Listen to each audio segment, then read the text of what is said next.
Dans cette mission, on avait une augmentation de capital et donc j'avais plusieurs questions à répondre sur cette double augmentation de capital. Alors, il y avait une augmentation à la fois en numéraire qui apportait de nouvelles ressources financières et une augmentation par incorporation de réserve. Et en l'occurrence, la réserve facultative, qui est juste un jeu d'écriture puisqu'on va d'un compte 1068 à un compte 101. Ensuite, il fallait calculer le montant du capital après ces augmentations. Alors, le capital social après augmentation est de 70 000. Comment il s'explique? Avant augmentation, je suis à 50 000 euros.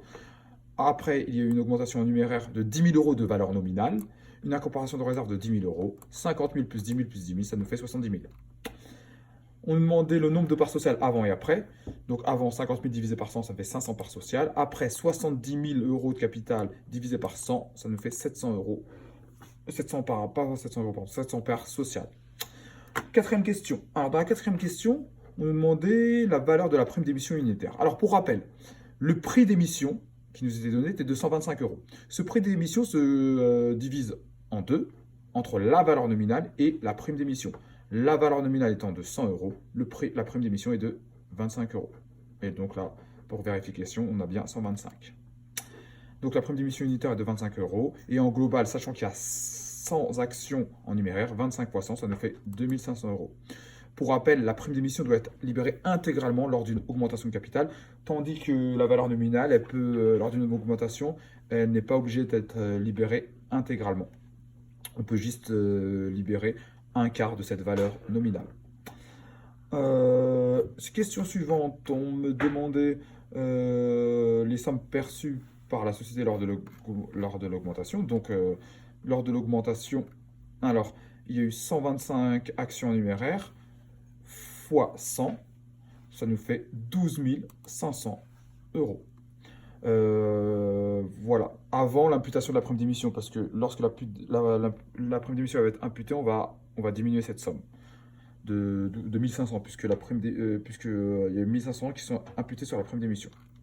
Sixième question, présenter les écritures relatives. Alors, première écriture, c'est la réception des fonds. Donc, je débite ma banque et je crédite le compte 4563. Ensuite, dans la deuxième écriture, je solde mon compte 4563 par le compte 101 pour 10 000 euros et par le compte 1041 pour 2500 euros pour la prime d'émission.